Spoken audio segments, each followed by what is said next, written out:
Novohradské múzeum a galéria v Lučenci pripravilo pre širokú verejnosť naozaj netradičnú výstavu. Ak sa vrátime do detských čias, určite nebude v spomienkach chýbať stavebnica Lega, s ktorou sa hrávalo snáď každé dieťa.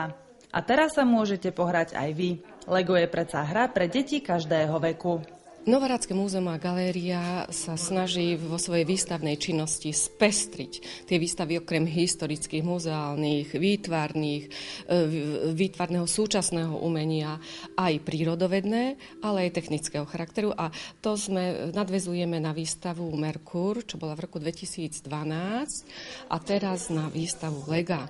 Prichystali sme pre priaznicov Lega aj možno, že si môžu skladať z Lega, máme názov výstavy, postaviť si svoj sen, čiže modely, ktoré sa rozhodnú si postaviť, a my to z múzea odfotíme, napíšeme meno a ku koncu júla teda vyhodnotíme a to najlepšie oceníme, teda cenu dostanú od fanklubu Tatraluk, cenu Lega za ten najkrajší, alebo ktorý teda sa rozhodneme oceniť akože najkrajší alebo najlepší model z Lega.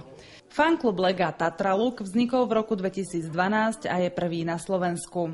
Momentálne má niečo viac ako 200 členov a jeho zakladatelia prišli výstavu do Lučenca osobne nainštalovať. Myšlienka vzniku tohto klubu bola asi taká, že na Slovensku v podstate neexistoval žiadny dovtedy a väčšina ľudí, čo boli tu tak chodili na česky.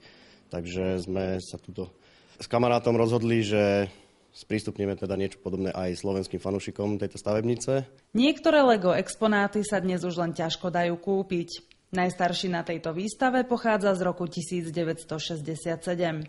Inak sú tu obsiahnuté tradičné stavebnice, ktoré si získali obľubu celého sveta zo 70. aj 80. rokov. Fanklub Lega organizuje výstavy po celom Slovensku. Prvú výstavu sme mali v Banskej Bystrici, kde to bola zatiaľ taká najúspešnejšia výstava. No toto má byť najväčšia naša výstava, ktorú ideme organizovať práve teraz tuto v Lučenci. A je tu vystavených zhruba 580 stavebníc a vlastných výtvorov, na ktorých sme pracovali zhruba 17-18 ľudia. Čo sa týka exponátov, ktoré na výstave vynosíme, tak jednak sú to oficiálne tie stavebnice od Lega a jednak vlastné naše výtvory, ktoré robíme my. Snažíme sa pre každé mesto, do ktorého ideme, pripraviť niečo typické pre túto lokalitu, pre región. Hej. No a keďže sme prišli do Novohradského regiónu, do Lučenca, tak ako charakteristické exponáty, ktoré sú tu pre tento región, je jednak už spomínaná budova tohto múzea, potom synagóga lučenecká v tvare, akom by mala vyzerať po rekonštrukcii.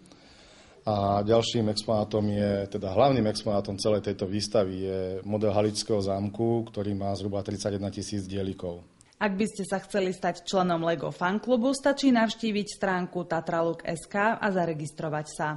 Pokiaľ sa chcete len prísť pozrieť na exponáty a vrátiť sa do detských čias, dvere Novohradského múzea a galérie sú pre vás otvorené každý deň okrem pondelka a soboty až do konca júla.